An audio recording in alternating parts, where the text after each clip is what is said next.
Plan हेर्नुहुन्छ भने हेर्नुहोस् एउटा पनि कुनै पनि यहाँ आवासको छनक छैन सबै त्यो बेलाको मास्टर प्लान हो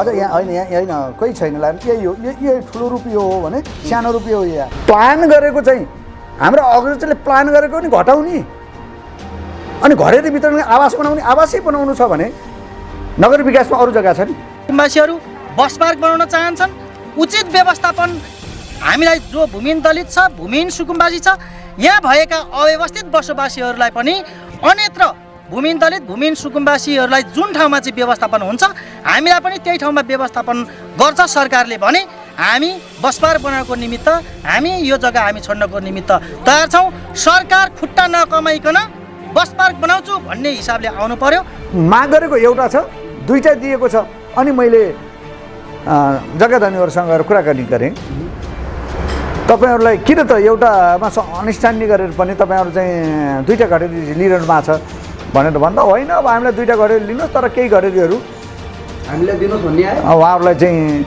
त्यस्तै खालको आशय आइसके पछाडि विजय गच्छदार माननीय मन्त्री तत्कालीन मन्त्रीले मलाई हराइदिनु भयो आज सायद उहाँ कहाँ हुनुहुन्छ आज फेरि सुविधा सम्पन्न बस पार्कलाई छुट्याएको जग्गा सबै जग्गामा बस पार्क बनाउनलाई यो दुनियाँको कसैले हराउँदैन कि भन्ने आशावादी छु जस्तो तपाईले त्यतिखेर पनि गुरु योजना बनाउनु भएको थियो बस पार्क बनाउन खोज्नु भयो तर बनाउन सक्नु भएन तपाई पनि असफल त हो त्यतिखेर बनाउन नसक्दा बनाउन दिएन यो बनाउन नदिएका हुन् हो मैले सुन्नुस् मैले उपसमिति गठन गरेर छानबिन गरेर सत्य तथ्य ल्याएर मास्टर प्लान बनाउन विज्ञहरूलाई मास्टर प्लानलाई हायर गरेर त्यतिखेर त 50,000 रुपैयाँ दिएर एउटा गुरु योजना तयार गर्न लाएर त्यसको लागि लगभग 11 करोड रुपैयाँ बजेटको व्यवस्था गरेर बस पार्कको लागि 11 करोड रुपैयाँ बैंकमा ब्यालेन्स गरेर बस पार्क बनाउन सुरु गरेपछि तत्कालीन भौतिक निर्माण तथा शहरी विकास मन्त्रालयको मन्त्रीकै निर्देशनमा को थिए त्यतिखेर मन्त्री ठ्याक्कै त्यतिखेरको मन्त्री विजय गच्छदारले प्रश्न के भनेको छ भने तपाईले हिजो गरेका वितरण गरिएका घरेरीहरू यथावत राखिदिनुहुन्छ बस पार्क बनाउनुस् म फुक्का लिएर जानुहोस् तिनलाई सबैलाई हटाएर बस पार्क बनाए ठाउँ बस पार्कै बनाउनुहुन्छ भने म बनाउन दिन्न भने बस पार्कको ठाउँमा बस पार्कै बनाउँछु भनेर म कुरेर बसेँ मलाई फुक्का पत्रै आएन कहिले अनि म बिदा भएँ त्यसैले म फेरि पनि के भन्छु भने बस पार्क छुट्याएको जग्गामा आवास क्षेत्र बनाउनलाई चाहिँ बनाइदिएको भए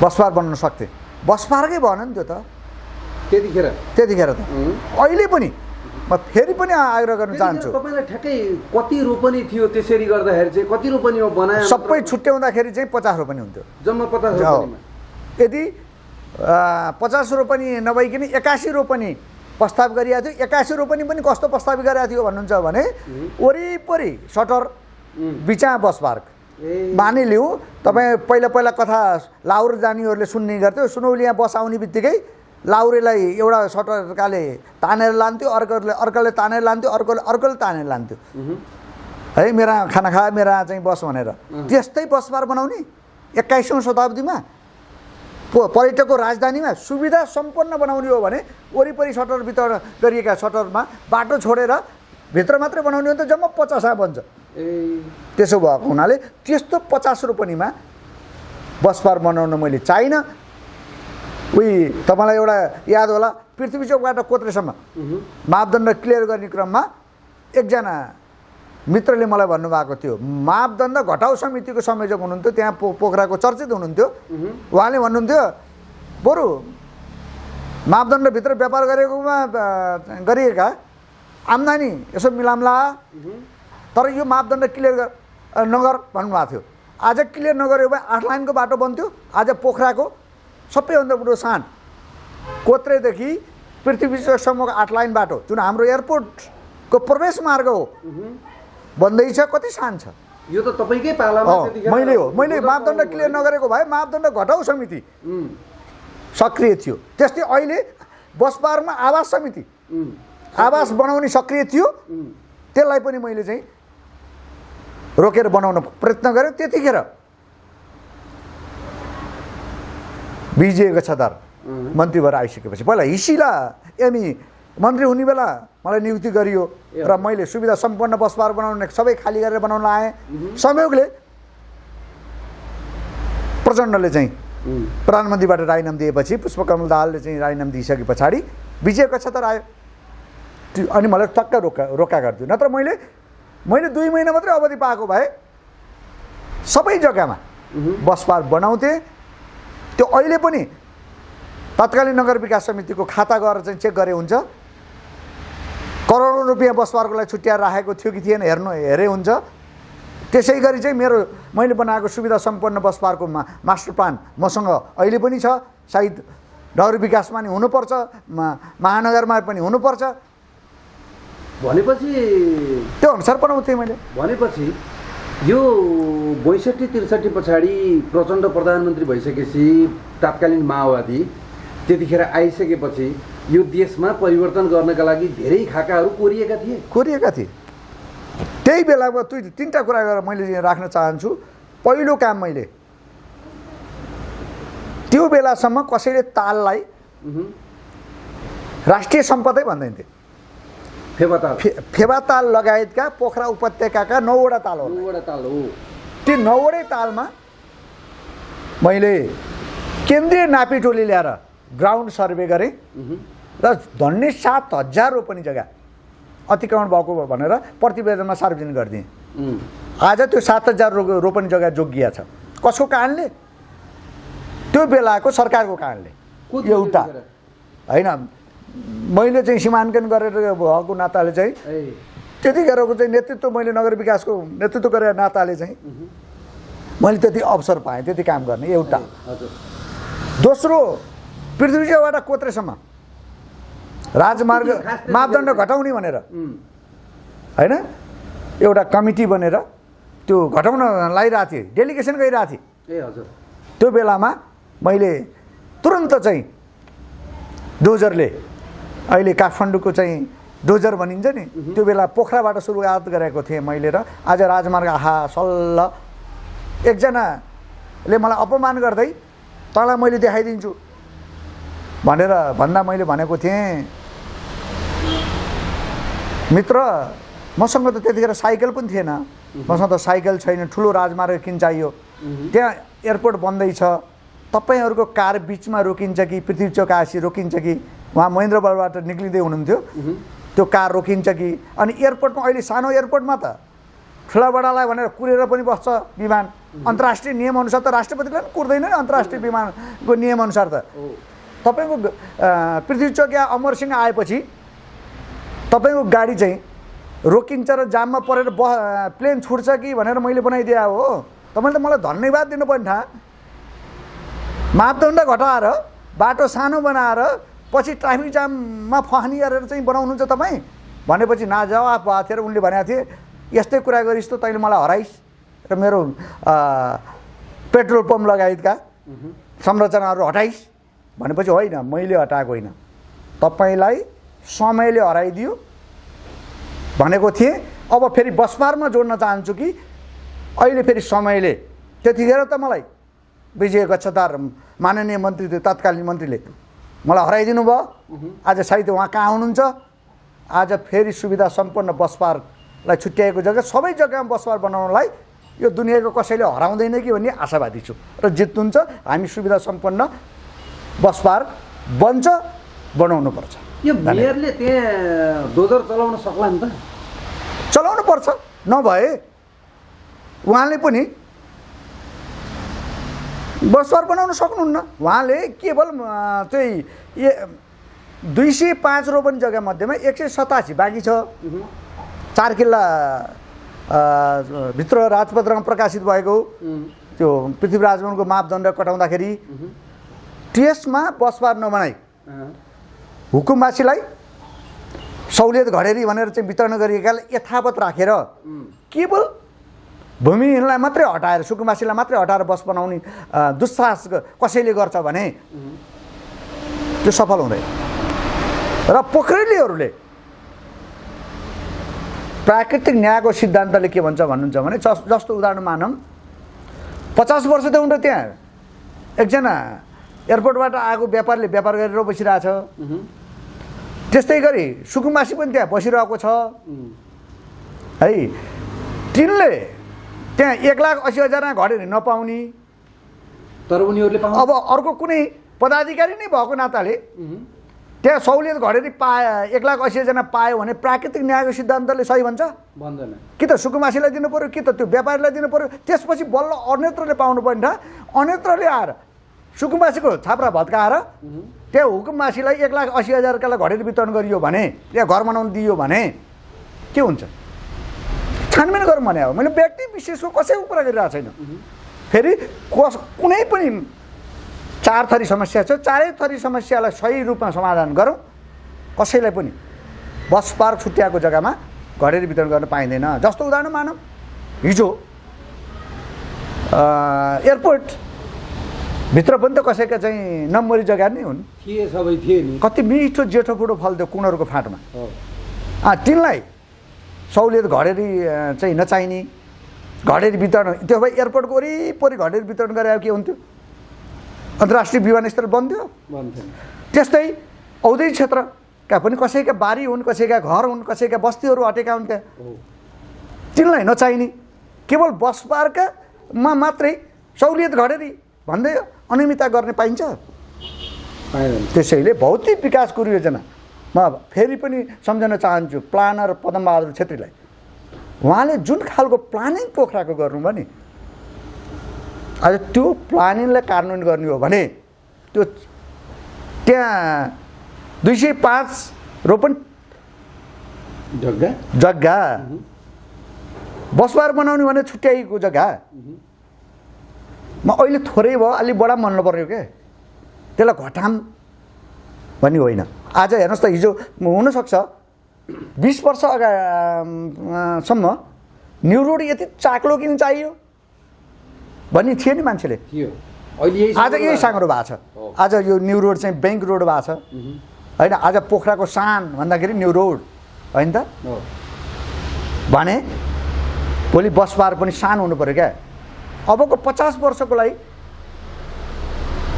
चाहिने बस पार्कको प्लानिङ गर्नु पर्यो अमेरिकाको चाहिँ प्लानिङको चाहिँ मैले इतिहास हेरेको थिएँ म त्यो नगर विकास समितिमा गएको नाताले चाहिँ 200 वर्षलाई प्लान गरेर चाहिँ क्या 200 वर्ष अगाडि नै यति धेरै चाक्लो बाटो चाहिन्छ भनेर छुट्याइदिएको हुनाले अहिले कुनै समस्या छैन त्यहाँ तर हामी कहाँ प्लान गरेको चाहिँ हाम्रो अग्रजले प्लान गरेको नि घटाउने अनि घरेरी वितरण आवास बनाउने आवासै बनाउनु छ भने नगर विकासमा अरू जग्गा छ नि अरू जग्गामा दिए भइहाल्यो नि सट्टाभरमा त्यो उहाँलाई माया लाग्यो भने सट्टाभर अन्त दिए भयो त त्यही बस पार्क बनाउनुपर्छ मैले भनेको फेरि उहाँ कसैलाई अपमान गरिरहेको छैन जग्गा धनीवाला म उच्च सम्मान गर्दै तपाईँहरू सट्टा भर्ना जग्गा लिनुहोस् उचित मुआवजा लिनुहोस् तर बस पार्कलाई छुट्याइएको जग्गामा बस पार्क बनाउनुपर्छ बनाउनको लागि चाहिँ सर्वदलीय सर्वपक्षीय सहमति हुनुपर्छ र सम्बन्धित निकायले बस पार्क बनाउँदा ध्यान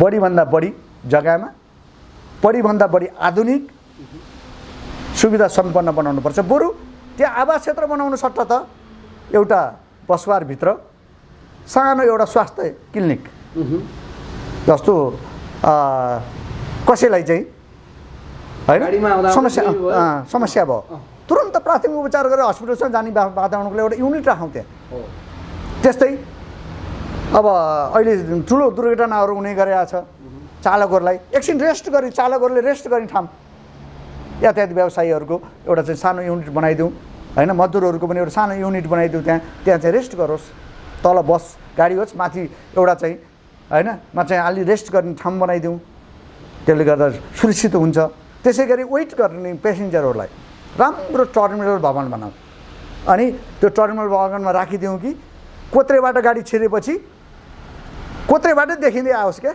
मेरो मलाई लिन आएको मान्छेको गाडी चाहिँ अहिले कोत्रेबाट चाहिँ होइन तालचोक आइपुग्यो या बिजयपुर आइपुग्यो भनेर बसिरहेको छ कतिखेर कहाँ आउँछ भन्न परेन त्यस्तै गरी होइन सिद्धार्थ राजमार्गबाट आउने छ भने कास्की सुरु गरेपछि सुरु गर्ने बित्तिकै बस देखियोस् क्या टाक्क चाहिँ स्क्रिनमा त्यहाँ टर्मिनल भवनमा बसेर स्क्रिनमा हेरियोस्। त्यस्तै बागलुङबाट आउँदैछ या कोरोना नाकाबाट चाहिँ चीनबाट हामी त अलिक ठुलो चाहिँ रूपमा हेरौँ, यसरी वेट गर्नेले पनि हेरोस्। त्यस्तै जानुपर्ने छ भने ल बस 1 नम्बर बस छुट्यो, अब बस छुट्यो कतिखेर भने ढोकाबाट चियाइरहनु नपरोस्, यति मिनटमा यो बस छुट्दैछ भनेर स्क्रिनमा आओस्। यस्तो सुविधा सम्पन्न टर्मिनल भवन बनाऊ, त्यहाँ त्यो आवश्यक छ। मैले भवनै नबनाऊ भनिरहेको छैन, तर बस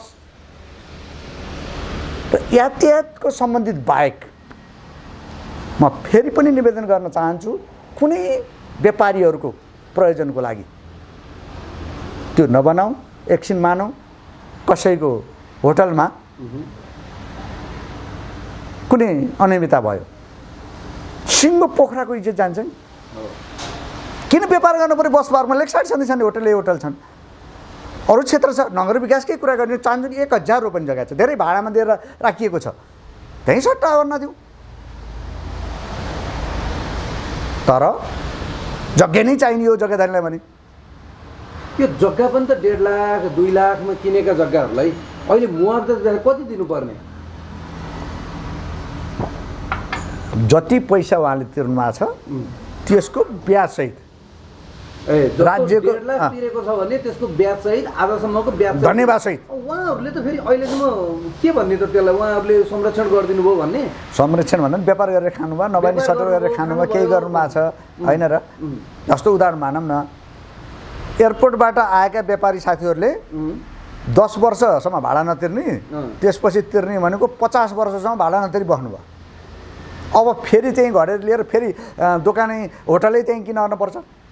एयरपोर्टमै होटल गर्नुपर्ने जमाना गयो नि। पहिला कस्तो थियो भन्नुहुन्छ भने त्यही एयरपोर्टबाट सारेर आउँदा त्यहाँ सुनसान थियो होइन, जनसङ्ख्या कम थियो, त्यसले गर्दा त्यहाँ व्यापार गर्न आवश्यक थियो। फेरि मैले त्यतिखेरको व्यवस्थापन टिमलाई धन्यवादै दिन्छु। तर अहिले त सुनसान त छैन। अहिले त सट्टा आफ्नो कार लिएर गएर कार थन्क्याउँछ, या नभए नि मोटरसाइकल थन्क्याउला, नभए साइकल थन्क्याउला, आफ्नो हैसियत अनुसार ट्याक्क जान्छ, ट्याक्क बस चढ्छ, सट्ट जान्छ, लिन जान्छ। कार चाहिँ राख्नु, अब जस्तो उदाहरण मानौँ, केही वर्ष अगाडिसम्म कारहरूको पार्किङको व्यवस्था थिएन पोखरामा। आज कति समस्या भएको छ। अब दिनको त्यहाँ हजारौँ गाडीहरू जाने आउने गर्छन् त्यो बस पार्कमा, कार र कहाँ राखेर पेसेन्जर आफ्नो इष्टमित्र, उदाहरण मानौँ कोही साथी अन्तर्राष्ट्रिय साथी हुन्छ नि, त्यो अन्तर्राष्ट्रिय साथी मानव एउटा स्विजरल्यान्डको कुनै साथीलाई रिसिभ गर्न म गएँ, तपाईँ जानुभयो कार लिएर होइन, उसलाई चाहिँ कारमा पार्किङ गरेर अनि साथीलाई रिसिभ गरेर लिएर आउनुलाई कार पार्किङ ठाउँ चाहिएन, त्यहाँ कहाँ गर्ने? अब जताततै चाहिँ आवास बनाइदिने। एक थरी मान्छेले किन चाहियो ठुलो ठाउँ? आज किन चाहियो भन्नाले चाहिँ आज हेर्नुहोस् त, पोखरामा एक दिन म एउटा साथीसँग एउटा कुनै कार्यक्रममा जाँदै थिएँ, साथीले म रिसिभ गर्छु भनेर लिएर कारमा लिएर गयो, पार्किङ गर्न नपाएर आधी घन्टा मिटिङमा मैले कुराइदिएको छु। पार्किङ गर्ने ठाउँ नभएर न्यू रोडमा, यो जहाँ कि नेपालको सबैभन्दा चाक्लो न्यू रोड हो होइन, सडक होइन त हो भनेपछि अब 50 वर्षलाई कल्पना गरौँ क्या।